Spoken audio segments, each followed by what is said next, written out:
Você quer entender como a oração contribui para que a gente seja dependente do Senhor? É o que nós vamos estudar hoje no último programa do estudo número 4, agora no Escola Bíblica.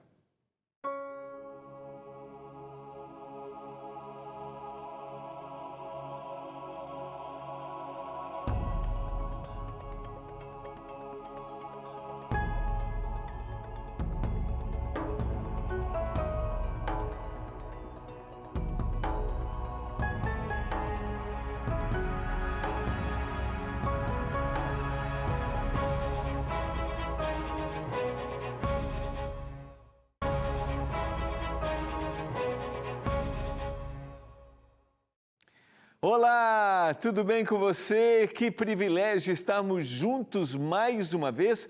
Estamos começando mais um programa Escola Bíblica. Chegamos ao final de mais uma semana. Estamos no tema número 4, é isso? Exatamente. Oração e dependência de Deus. A gente está concluindo o tema número 4. Você está acompanhando a nossa série.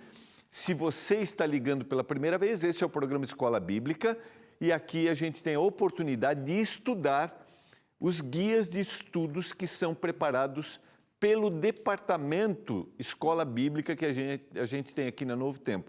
E nesta temporada estamos estudando Deus me ouve e estamos na nossa 4ª semana. Como é que você passou sua semana? Tudo tranquilo, tudo em paz? Como é que estão as coisas aí na sua casa? Olha, para mim sempre é um privilégio estar com você. E como a gente está numa escola, quero motivar você a ter o seu guia de estudos. Vou para o ladinho aqui para você ver bem esse nosso guia dessa nova temporada. Se você ainda não pediu o seu guia de estudos, aí eu vou te dizer, tem 3 maneiras bem simples de você solicitar seu guia aí. Olha, dá para dar uma olhadinha? Olha só, olha que material que foi produzido para você. Além do conteúdo, é óbvio, um conteúdo excepcional. Nesta temporada, um conteúdo ainda mais didático, com textos para você preencher, porque o guia de estudos tem um único propósito. Qual é? Lembra? Nos conduzir à palavra de Deus. Então vamos lá. As 3 formas que você pode receber gratuitamente na sua casa o guia de estudos. Ele é gratuito porque tem um patrocínio dos nossos Anjos da Esperança. Primeira maneira que você pode é esse aqui, ó, já está na tela. Ó. Peça seu curso gratuitamente pelo WhatsApp. É o 12982444449. Deu para anotar? Eu falei muito rápido. Tira uma fotinho da tela. 12982444449. Como é que você vai fazer? Vai mandar uma mensagem. Quero receber o guia de estudos. Aí você vai receber um link. Depois que você receber o seu link, você vai clicar, vai preencher seu cadastro, fique tranquilo com todas as informações que você vai colocar ali, porque a gente segue aqui a orientação governamental da Lei Geral de Proteção de Dados, então fique bem tranquilo, preenche, escolhe seu guia de estudos, se você quer o PDF, se você quer o guia que a gente apresenta aqui, que é o físico, da maneira que você quiser. Aí é só aguardar e você vai receber na sua casa. Então esse é o WhatsApp, tá bom? Segunda forma é através do nosso site. Aqui, ó, novotempo.com/escola bíblica. novotempo.com/escola bíblica. Você ainda pode ligar para o nosso telefone no horário comercial, que é o 0 operadora 12 21 27 31 21. 0 operadora 12 21 27 31 21. Ficou claro aí para você? Então vamos lá. Esse é o telefone, horário comercial. Clica aí para você pedir. Agora o site que você pode pedir também. Aí, ó, novotempo.com/escola bíblica ou mandando mensagem para o WhatsApp. Eu sempre gosto de dizer assim, ó, manda agora, pede agora. Combinado?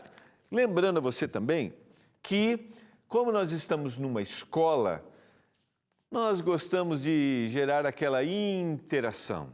Isso mesmo, para conhecer você, saber quem você é. Então, se você quer interagir com a gente, mandando perguntas, comentários, mande para a gente ou também mande só o seu recadinho para a gente ouvir sua voz, para a gente receber o seu recado. Qual é o telefone? Aparecendo aqui, ó. É o 12981091268. Está aqui, ó. Tá bom? 12981091268. Esse é o WhatsApp do programa. Então vamos lá. Pastor, meu nome é Maria Silvana Gomes Cruz, aqui de Serrinha, no Rio Grande do Norte. Estou assistindo o programa aqui na minha casa. Um abraço para a dona Maria Silvana Gomes Cruz. Um abraço para os nossos amigos do Rio Grande do Norte. Boa noite, pastor. Eu sou a Neide, de Naviraí, no Mato Grosso do Sul. Assisto a Novo Tempo o dia inteiro aqui na minha casa. Manda um abraço para mim. Um abraço, Neide. Um abraço para os queridos aí da cidade de Naviraí, queridos amigos do Mato Grosso do Sul. Abraços do Gilson Cabeleireiro, de Monte Azul, Minas Gerais. Obrigado, Gilson. Um abraço para você também. Olha, é uma arte, a arte de cortar cabelos. Você sabe que eu sempre tenho uma boa amizade e proximidade com os meus cabeleireiros, com os meus barbeiros. É isso mesmo. Então, um abraço, que Deus abençoe muito o seu trabalho, Gilson, tá bom? Você pode mandar o seu recadinho, mande o recado para a gente, é o 12981091268. Vamos ao nosso estudo de hoje, vamos concluir essa semana, é o tema número 4. Se você tem aí seu guia, cada estudo foi colocado até, se pensou numa cor específica, olha aqui, e esse é o 4 aqui, olha aqui, ajeitar aqui, ó, oração e dependência de Deus. É o que a gente vai concluir no nosso estudo de hoje. Vamos orar a Deus, conversar com o Senhor, ao abrirmos mais uma vez a sua palavra. Pai, nos dê entendimento, nos dê discernimento do Espírito, para a gente entender o que a gente vai ler. Abençoa cada um dos nossos telespectadores, pessoas queridas que querem conhecer a palavra, estão buscando. Talvez alguns estejam ligando pela primeira vez, talvez não tenham tanta intimidade com o texto bíblico, talvez alguns nem acreditem tanto, mas estão assistindo. Pai, que esta palavra, a palavra bíblica, toque o coração destes nossos queridos. Eu clamo por isso, que o Senhor os abençoe e que eles se sintam amados e cuidados por Ti. Em nome de Jesus. Amém. Vamos lá, quero convidar você a abrirmos a Bíblia mais uma vez. Como eu tenho dito, nessa temporada a gente está lendo vários textos, então é um estudo mais sistemático, mas eu tenho procurado explicar ainda cada um desses textos. Vamos à nossa tela, relembrando aqui o que a gente tem estudado nesse tema número 4, essa semana, a oração e a dependência, e a gente parou, eu comecei analisando com você, no nosso último encontro, a oração do fariseu e do publicano, tá? Então, quero convidar você a abrir a sua Bíblia no livro de Lucas, o Evangelho de Lucas, o capítulo 9. Eu acho que eu nem cheguei a comentar, mas o Evangelho de Lucas, ele tem um destino, um público, que é para incluir todas as pessoas que socialmente, nesse período, se sentiam excluídas do ambiente, ou menosprezadas. A gente vai no tema número 5, por exemplo, trabalhar uma outra parábola que apresenta a ideia de uma viúva que é persistente. E aqui o foco é um publicano, aquele que é rejeitado. Vamos resgatar um pouquinho esse tema com vocês. Vamos lá, capítulo 18, verso 9. Propôs também esta parábola a alguns que confiavam em si mesmos, por se considerarem justos, e desprezavam os outros. E a parábola vai elucidar essa ideia. Aqueles que achavam que eram melhores do que os outros. É, como eu mencionei, o que normalmente acontece com um indivíduo que se acha melhor. É natural. Se eu me coloco numa posição superior, eu acho que eu sou melhor, naturalmente o que eu faço com o outro? Desprezo. Quando em realidade o Evangelho nos traz igualdade. Diante do Senhor, essencialmente, todos nós somos iguais. Ou seja, em termos espirituais, carecemos da graça e do sangue de Jesus Cristo para modificar a nossa vida. Tá? Fica claro para você isso?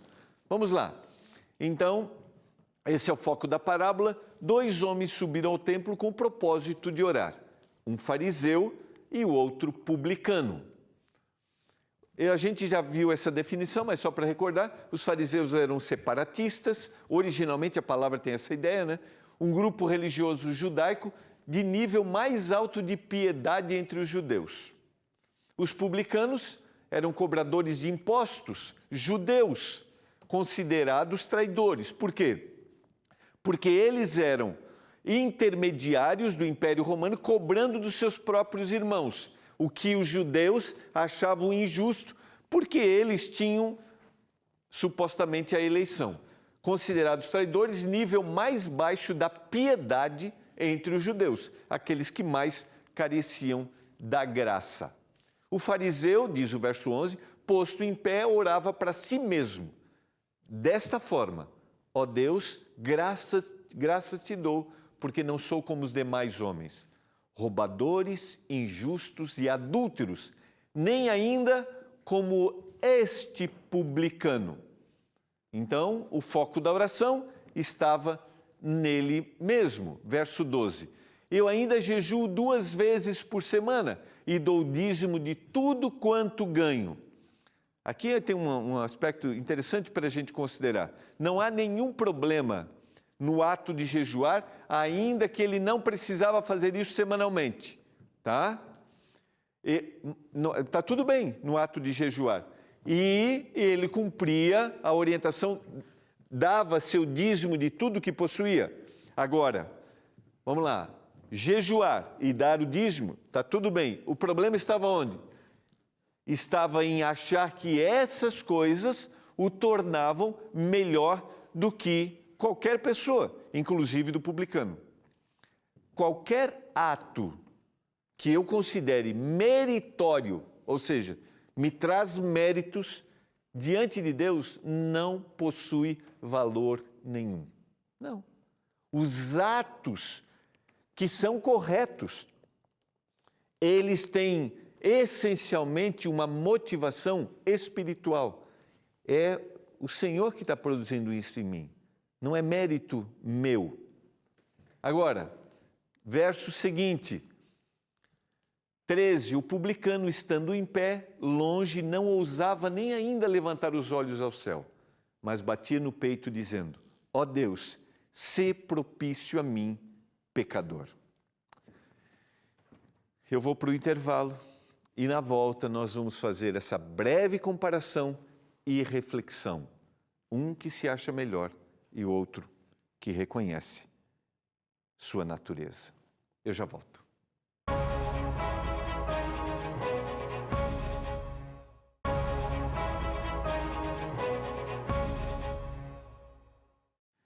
Você está acompanhando o programa Escola Bíblica. Aqui a gente tem a oportunidade de estudar a Palavra de Deus. Estamos estudando, concluindo o tema número 4, são 8 temas desse estudo, né? Deus me ouve. E estamos analisando, vamos voltar aqui para a tela, estamos analisando a parábola, lembrando, né? A parábola é uma ilustração onde Jesus apresenta um indivíduo que se acha superior aos outros, e o Senhor apresenta agora um publicano, que a gente leu o texto, estando em pé, longe, não ousava nem ainda levantar os olhos ao céu, reconhecendo sua necessidade. E ele batia no peito dizendo, ó Deus, sê propício a mim, pecador. Ele não bate para se exaltar. Eu não sou melhor, mas eu careço da graça do Senhor Jesus. Digo-vos que este, de Jesus, desceu justificado. Essa palavra originalmente, ela é uma palavra usada numa visão legal, ela significa ele agora é inocentado de um ato errado, que é a sua natureza, que é o seu erro, que é o seu pecado. Ele, digo-vos que esse desceu inocentado para a sua casa, e não aquele, porque todo o que se exalta será humilhado, mas o que se humilha será exaltado. Vejam só aqui, há um trocadilho aqui, a palavra exaltar-se vai se repetir, a mesma palavra no outro tempo é elevar-se, se acha superior, e a palavra humilhar também se repete, que significa dispensa a confiança em si mesmo, ou seja, eu em mim não tenho condições, eu em mim não consigo resolver o meu problema. E olha, lembra qual é o foco? Os dois estão orando, os dois estão buscando ao Senhor, um considerando-se superior e o outro reconhecendo sua necessidade espiritual de perdão. Qual é o grande detalhe entre um e o outro? Chama-se dependência. Quando eu reconheço minhas limitações, os meus pecados e as minhas necessidades, eu me torno totalmente dependente do Senhor. Eu me torno uma pessoa que reconhece que em mim só há mérito no sangue de Jesus Cristo. Agora, quando eu estou acima do outro, eu não preciso do Senhor. Se eu me rendo, se eu reconheço, eu sou dependente. Se eu sou autossuficiente, eu sou independente. Lembra a reflexão que a gente fez daquelas 3 palavrinhas? Só quero recordar para você, eu acho que é importante. Vem aqui comigo aqui, só para... A gente usou as 3 palavrinhas para qualquer relacionamento. A independência,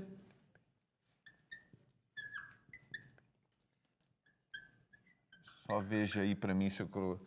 Independência, a dependência,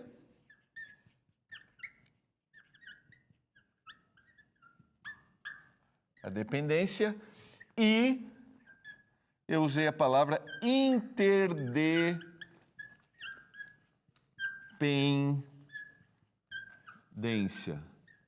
Tem um barulhinho aí, né? Espero que não tenha. Lembra bem que eu falei sobre os relacionamentos? A independência é aquele que se acha autossuficiente. Então, ele não precisa de ninguém. O eu é o grande foco. Aqui, pensando nos relacionamentos, o nós é numa interdependência, isso é essencial. É o que eu ofereço e o que eu recebo. E aqui é ele. Ele. E em questões espirituais, aqui está a essência do relacionamento. Ou seja, quando eu me humilho, quando eu não me exalto, eu digo, é Ele, é o Senhor Jesus, é Deus que vai dirigir a minha vida e dar os méritos, porque em mim não há mérito. Fica claro para você isso? Ficou claro? Dentro do tema da dependência na oração, você conseguiu captar a ideia da mensagem da parábola? Concluindo, Salmo 34, verso 18. Perto está o Senhor dos que têm o coração quebrantado e salva aqueles que têm o espírito oprimido. A palavra perto significa próximo. Então, o Senhor está próximo. De quem? Daquele que tem o coração quebrantado, partido em pedaços, e aquele que tem o espírito oprimido, quebrantado, contrito. Por que o Senhor está perto? Isso aqui é uma condição? Não, isso aqui não é uma condição. Isso aqui é uma revelação daquele que se coloca diante do Senhor dizendo assim, eu preciso de ti. Antes da gente ler as perguntas, eu quero fazer uma pergunta para você agora. Quando você se aproxima do Senhor, quando você vai orar, você tem esse espírito, um coração quebrantado, contrito, em pedaços. É esse espírito que eu e você devemos ter.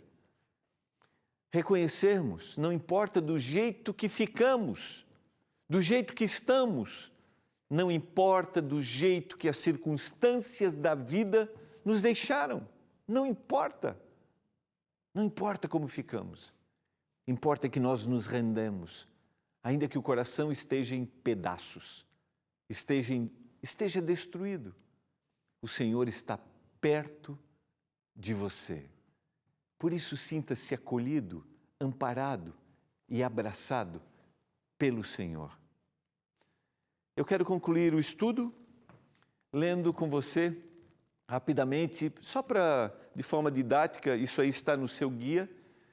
Primeiro é completar os textos, Lucas 6,12. Naqueles dias retirou-se para o monte a fim de orar e passou a noite inteira orando. Estamos falando a respeito de Jesus Cristo. Isso mostra sua dependência, sua entrega. Marcos 6,46, e tendo despedido, subiu ao monte para orar. Uma repetição de alguns textos, mostrando o Senhor como o homem clamando ao Pai. Lucas 22,45, levantando-se da oração, foi ter com os discípulos e achou-os dormindo de tristeza. Esse aqui é o episódio do Getsemane.